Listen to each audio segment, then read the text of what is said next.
Hello, everybody. This is the start of my RPG kind of world. So, I've been having a lot of art block with the building side of things, like the actual small nitty-gritty builds, little buildings that would go in this first town.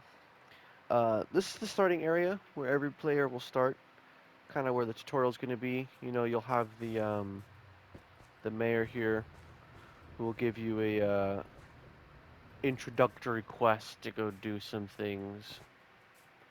And then, for the assets of this town, you'll have an armor smithy, a weapon smithy, probably something for food, like a little farmer.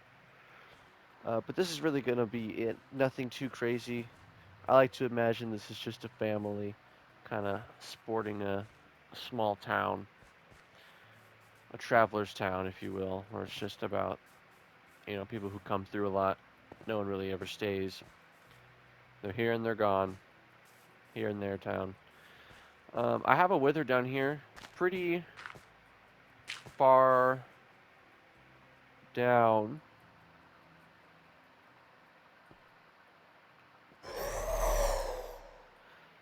Just that way you don't have to hear them all the time. And I have this to mark it. But that's what I did there. Dun dun dun. There we go. This is the where the magic happens. So I managed to get like a world edit kind of thing going, and this was the tutorial that I found. I textured the stone just because, I mean, come on, basic builder stuff here is stone texturing. And then I took that same thing, tinkered with it a little bit, managed to get this working as a proper path. So I could set this along. And then as you're running, it'll just like set these things. So what you really want to do is like build the path and then like, boop, turn it on. Boop, turn it on. Boop, turn it on. Boop, turn it on. And that's kind of how I textured that path down there. This just basically say, hey, do I see command chats like that? And then when you turn it off, obviously it's not going to tell you anything because you just turned off the function to do that. Well, definitely more commands up here, but this is the basic stuff that I learned for today. What I did do was really just brainstorm ideas. That was mostly what I had gotten done. And honestly, I've got some cool ideas, but I just don't know if I can execute them with what I have here. One of the things I wanted to do was have armor sets that give you set bonuses.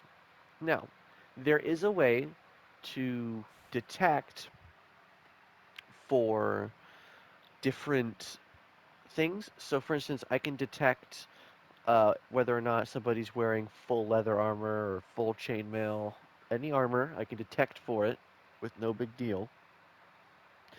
And if they have it, then they would get a bonus. And then I can also detect if they have full armor and a weapon and either give them an extra bonus, or I can just make it to where the clause is if they have this full weapon and armor set combo, then they get a bonus. I could do that. There are things that I can do. I know that that's possible. I haven't done it, but I saw a video on it and I know that I could replicate it, and it's still replicable going forward. However, what I want to do is have a lot more set bonuses. So if I can detect with the name, that would be great. Like, for instance, if I have this leather cap, well, let's say I want it to be a part of, you know, um, a Rygon piece of armor, and, we'll just say Rygon cap. We'll even get a little special here and change it to that, right? if I could detect for the Rygon set, right, then I could do a lot more with it, right? I could customize the sets with armor trims. I could I could make it look good, right? If I do that, great. I can have an infinite amount of armor sets with bonuses as I please. And given the fact that I can do some things to generate random chance drops, which would then spawn a random chest, that already now we have a grind that has random chests, so now you have a reason to keep kind of replaying something, try to get all the loot from it. And then now we have a set bonus, which incentivizes players to repeat content in order to get it. So either they're a collectionist and they want to get all their sets, or, say they just are grinding out for the best set that I have available, and I can give people that, right? Um, Having the ability to have a multitude of these things would be nice because now players are going to want to go ahead and grind out for the armor set and the weapon, and they'll keep going back, and there we go. That content now goes from being a one-time thing where hey, you don't really need the loot to like, oh cool, I want to get this armor set, I want to see what the bonus is, right? And so it'll incentivize replayability within some content, which is nice. And I want to be able to provide an entertaining loot grind, a loot chase that is a little more unique, right? So I just want to know how specific I can be to detect things within vanilla console Bedrock, right? On Java Edition, it is 100% perfectly capable of detecting armors with certain trims. I don't know if you can detect with like names, but I know you can detect with armor and trims. So I know it's possible on Java, albeit I'd have to take the armor trims and then it would have to detect for all these different things. And if true, give the player something of a bonus. And then if it's not true, like let's say they take the helmet off, then it's boom, right? It's a lot easier, for instance, to make something that's like, leather boots, detect if you have them on. Okay, now you have a speed boost on. You have like Hermes boots from Terraria. If I could actually just make it to where it detects Hermes as like the actual name of the item, that'd be great. Because now I free up leather boots as an item, and I'm not just constrained to having a, a maximum of so many sets. Like, sure, you can mix and match a bunch of stuff, but like, you know, it doesn't do anything special. It's just like, oh, if you have this armor on, this armor on, and this armor on, then you get this bonus.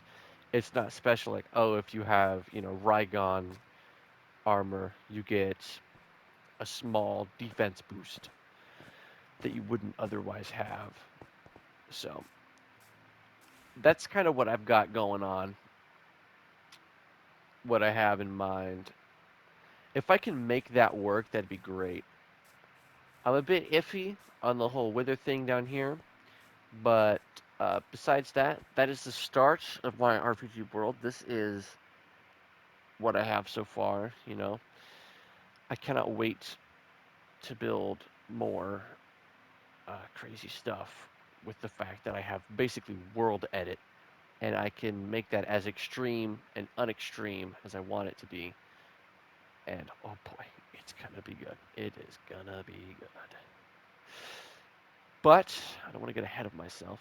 I don't know if I want to do like some big like stone barrier walls or whatnot. I don't want to have just like a black wall at the edge because that's not fun. If you're just enclosed in by like some giant stone walls that you literally just look up to and like, wow, I am stuck in here. Like kind of taking this idea to the very extreme. That could be nice. I just don't want, something boring. I don't want people to also feel like they're entrapped in a very obvious play area.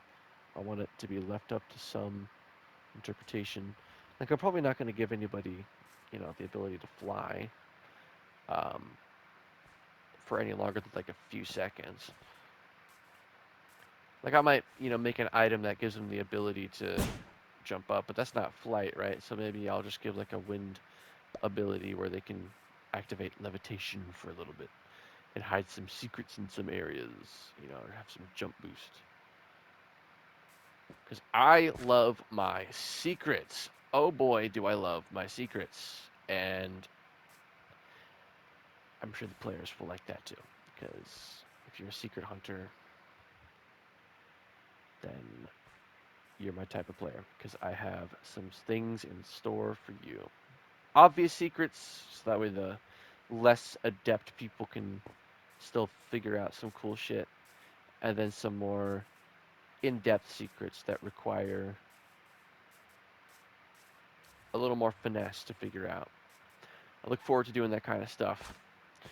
But yeah, overall,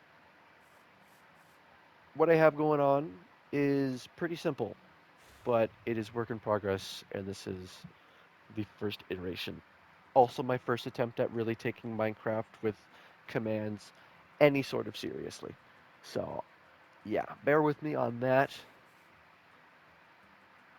I still don't know if I like the Wither. It's nice to have that up because if I do a scoreboard setup, then sure I can have it flash for a second when a player enters an area. Like, to be fair, right? To be fair, you are always forced to walk through here to enter this town.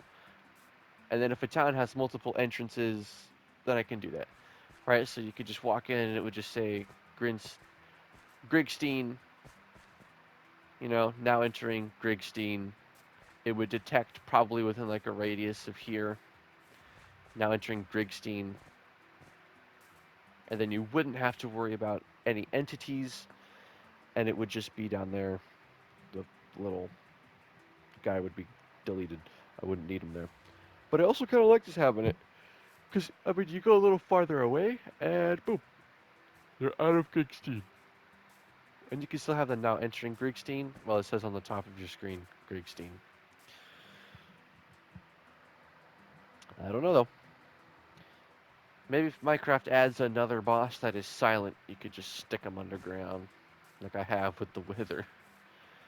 But you don't have to hear the firing of his blasts. That is everything, though. Peace out. Have an amazing day. I look forward to updating you with progress. Today was slow with the art block, but overall, I mean, I erected this entire stone wall pillar without ever actually having to build it. I just set up my command here and basically used this wooden axe as a paintbrush. That is everything, though. Have an amazing day. Thank you all for your viewership. Every now and again, I get 25 views, and I'm like, what the heck? People want to listen to me ramble. Or they click on and click off. I don't know what YouTube counts as a view, but yeah. This time it was an actual video from me. So, yippee! Bye-bye! Bye.